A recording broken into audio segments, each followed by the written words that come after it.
AI এর জগতে যা ঘটছে মানে গত ৪৮ ঘণ্টায় যা হয়েছে সেটা এক কথায় অবিশ্বাস্য। চলুন তো একটু গুছিয়ে দেখা যাক ঠিক কি ঘটে গেল।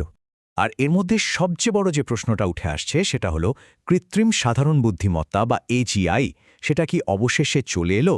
হ্যাঁ, প্রযুক্তি দুনিয়ার সবচেয়ে বড় এই প্রশ্নটাই কিন্তু এখন আলোচনার কেন্দ্রে। ব্যাপারটা হলো অনেকেই হয়তো এখনও এআই ব্যবহার করছেন সাধারণ কিছু কাজের জন্য, যেমন ধরুন একটা ইমেল লেখা, কিন্তু পর্দার আড়ালে এর ভিত্তিটাই কিন্তু আমূল বদলে গেছে। মানে সাধারণ ব্যবহার আর আসল অগ্রগতির মধ্যেকার ফারাকটা বেশ বড় হয়ে যাচ্ছে। তো চলুন প্রথম বড় ঘটনাটা দিয়ে শুরু করা যাক। ওপেন এআই এর $1 বিলিয়ন একটা বিশাল চাল। $110 বিলিয়ন। হ্যাঁ, ঠিকই শুনছেন। ওপেন এআই সম্প্রতি ঠিক এই অঙ্কের একটা ফান্ডিং রাউন্ড শেষ করেছে। ভাবা যায় কি বিশাল পরিমাণ অর্থ ঢালা হচ্ছে এআই এর ভবিষ্যৎ তৈরির পেছনে। আর এর ফলে কি হয়েছে, ওপেন এআই এর নতুন ভ্যালুয়েশন এখন দাঁড়িয়েছে $730 বিলিয়ন। এই অঙ্কটা কিন্তু বিশ্বের অনেক বড় বড় কোম্পানির সম্মিলিত মূল্যের চেয়েও বেশি। বোঝাই যাচ্ছে বাজারে তাদের শক্তি ঠিক কোন পর্যায়ে।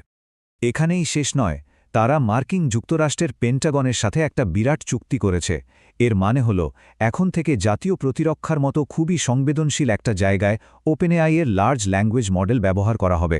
আর মজার ব্যাপার হল তাদের প্রতিযোগী যেমন আন্থ্রাপেক, তারা তাদের কঠোর নৈতিক নীতির কারণে এই ধরনের চুক্তি থেকে পিছিয়ে যাচ্ছে, যা ওপেনএআইকে আরও এক ধাপ এগিয়ে দিচ্ছে। আচ্ছা, এবার আসা যাক দ্বিতীয় বড় ডেভেলপমেন্টের দিকে। এনভিডিয়ার সিইও ঘোষণা করেছেন যে এজিআই নাকি কার্যত অর্জিত হয়েছে। এনভিডিয়া সিইও জেনসেন হুয়াংয়ের এই কথাটা কিন্তু অনেক গুরুত্বপূর্ণ। তার মতে এআই এর যে মূল বুদ্ধিমত্তা সেটা আমরা প্রায় পেয়ে গেছি। এখন শুধু অপেক্ষা এর চারপাশের পরিকাঠামোটা তৈরি হওয়ার, যাতে একে ঠিকঠাকভাবে কাজে লাগানো যায়। এখন এই যে প্রযুক্তিগত একটা বদল আসছে, এটা বুঝতে হলে এআই এজেন্ট জিনিসটা কি সেটা জানা খুব দরকার। দেখুন, এটা হলো এমন একটা স্বয়ংক্রিয় সিস্টেম যা শুধু একটা পরিকল্পনা তৈরি করতে পারে না, বরং সেই পরিকল্পনাটাকে নিজে থেকেই কাজে লাগিয়ে জটিল সব কাজ শেষ করতে পারে। আচ্ছা, এটাকে আরও সহজভাবে বোঝার চেষ্টা করা যাক।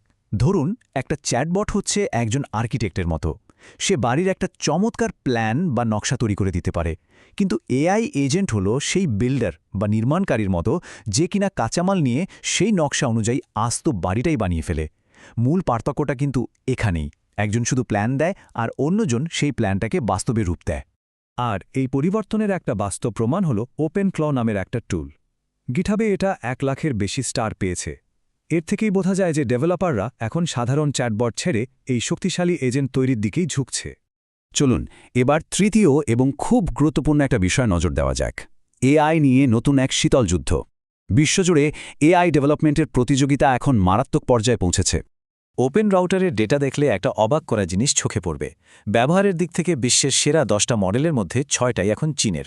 স্টেপ 3.5 ফ্ল্যাশ বা ডিপসিকের মতো মডেলগুলো ব্যবহারের দিক থেকে গুগলকেও পেছনে ফেলে দিয়েছে। তো এই প্রতিযোগিতার জবাবে মার্কিন যুক্তরাষ্ট্র সরকারও বসে নেই। তারা মেক আমেরিকা এআই রেডি নামে একটা উদ্যোগ নিয়েছে।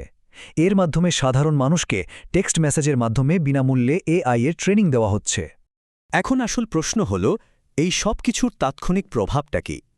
এই যে এত কিছু বদলে যাচ্ছে, এটা এই মুহূর্তে আমাদের জন্য কি অর্থ বহন করে? তাহলে এই সব কিছুর পর মূল কথা কি দাঁড়ালো?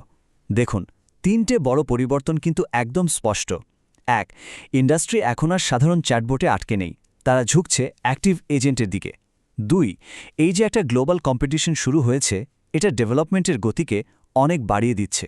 আর 3 নম্বর এবং সবচেয়ে জরুরি, এজেন্ট কেন্দ্রিক নতুন স্কিল বা দক্ষতার চাহিদা এখন তুঙ্গে।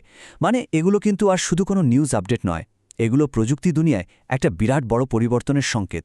ডেভেলপাররা এখন আরও শক্তিশালী আর সাশ্রয়ী চীনা মডেলগুলোর দিকে ঝুঁকছে, আর এটাই একটা নতুন গ্লোবাল স্ট্যান্ডার্ড তৈরি করে দিচ্ছে। এর মানে পরিষ্কার, টিকে থাকতে হলে এই নতুন গ্লোবাল বেঞ্চমার্কের সাথে নিজেদের দক্ষতাকে মানিয়ে নিতেই হবে। তাহলে এজিআই হয়তো সত্যিই আমাদের দরজায় কড়া নাড়ছে। এখন প্রশ্ন হল, এর পর কি হবে? এই বিশাল পরিবর্তনের জন্য আমরা কি আদৌ প্রস্তুত?